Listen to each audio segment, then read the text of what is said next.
morning.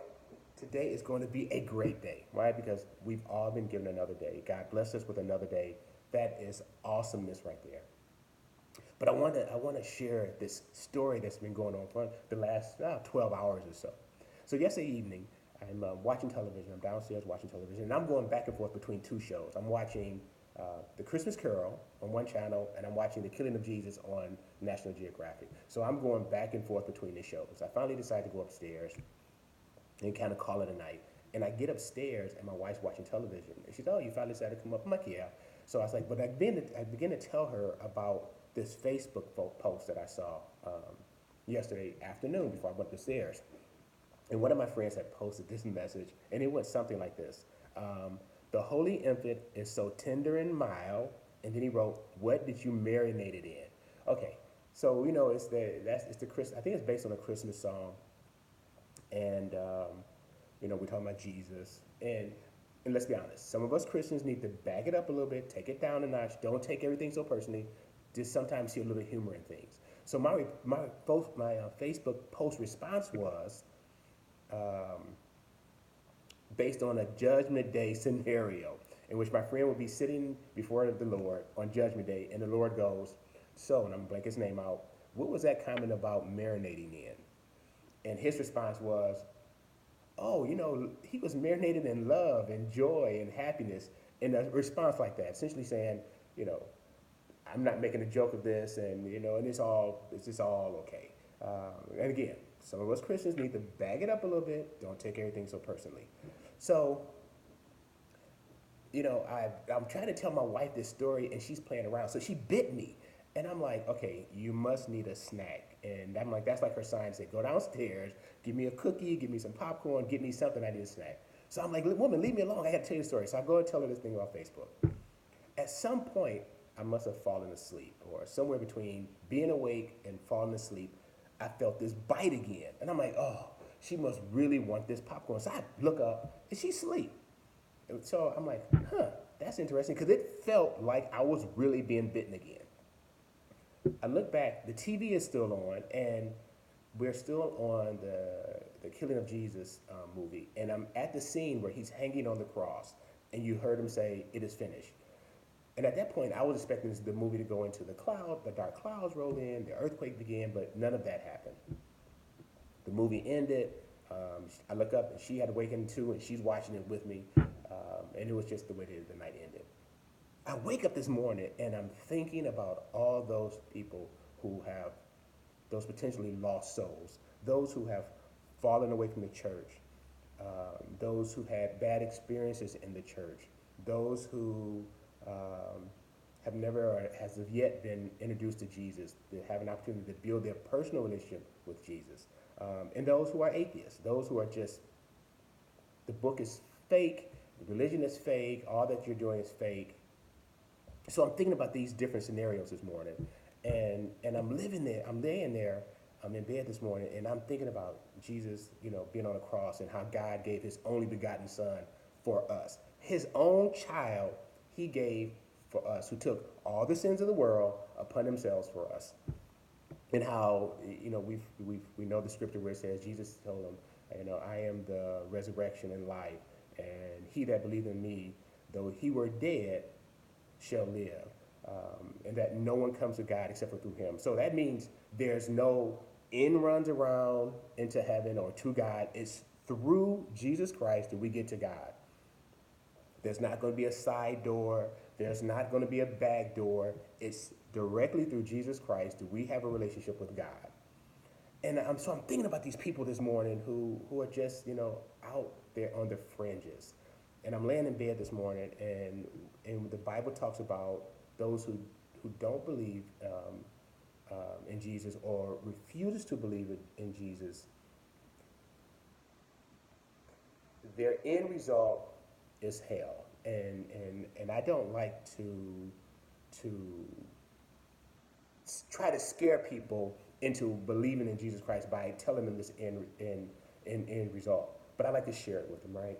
So yesterday afternoon, I'm trying to get ready for the holidays. I'm trying to decide, what food am I going to cook, what meat I'm going to cook, and I was thinking about cooking a piece of beef, right? maybe a nice big steak for those who are coming over for Christmas. And I'm thinking, maybe I can inject, some ingredients right into this beef, right? So I'm playing around with it on the stove. I'm trying some different things. So I take a pot, I give me a bowl, I sit it on top, and I'm putting some things into a bowl because what I want to do is see if I can melt it down enough that I can get it into a syringe, because anything chunky you can't pull into a syringe. Thus, I can't inject it back. So as I'm doing this yesterday, I'm thinking, how awesome is that? That I, as just a regular man, need to try to put things together to try to make this beef perfect and tasty. But God has made us perfect, right? He has made us perfect. We are exactly perfect how He made us. The Bible talks about it, how we are perfectly made. The Bible talks about we are a chosen generation, a royal priesthood. We are perfect. Yet, as a man or as an individual, or as a human, I got to go through these things to try to get things right, to get them perfect for how I can use them. And God is taking care of all that for all of us already. We're perfectly made. We may live in an imperfect world, but we are perfectly made. So, again, yesterday I'm trying this thing and I'm trying to figure out how to get these ingredients simmered down enough or soft enough that I can put into a syringe that I can re-inject into this meat. I've tried a couple of things, nothing really worked out. So I take this pot and the bowl that's on top of it, and I set it aside. I'm washing dishes from dinner, and the wife is drying. My mother-in-law is walking around, putting her list together because I asked her to make some homemade rolls. Oh my goodness!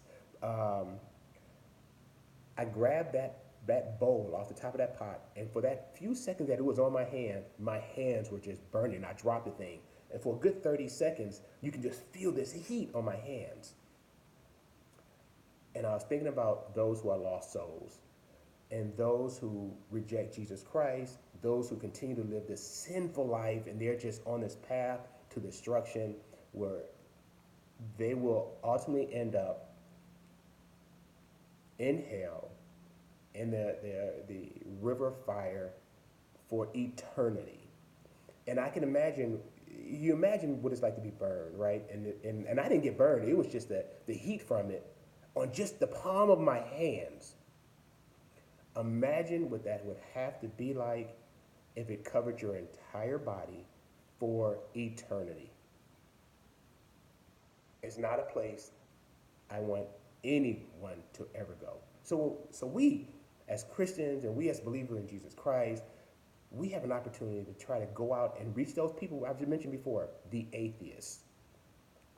We can introduce them to Jesus. We can introduce to our beliefs, our thoughts, scripture, and just say, try it, test it out. For those who've fallen away from the church for whatever reason, a bad experience, whatever may have happened there, those who have never heard of the good news of Jesus, we have an opportunity to reach them.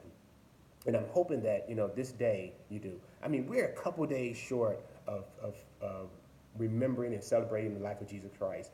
Why not do that today? Why not find someone we know and introduce them to it? It could be something simple like taking a piece of paper, writing a scripture on it, and just handing it to them and saying, I was thinking about you today. I saw this scripture. I thought about you. Here it is. And leave it at that. Just plant the seed, and you just never know what's going to happen next. At least that's what I'm going to try to do today and for the next couple of days, and hopefully for the rest of my life. Try to plant a seed wherever I can. I'm a believer that if I can save one soul, and someone else can save one soul, and someone else can save one soul, those numbers just begin to multiply, and we have an opportunity just to save a generation of people, right? So, when I think about things I worry about, I don't worry about the lights going off. I'm not worried about the gas going off. I've been there. I know what that's like. I lived through it. God brought me through it. I'm here today. I'm more worried about those lost people, and those people that you and I both have an opportunity to reach out and touch and just get our arms around and introduce them to Jesus. I'll be praying for you today. I love you. I hope things are coming together as you prepare for the holidays, and I'll be talking to you soon. Reach one, inspire all. God bless. I love you. Talk to you soon. Peace.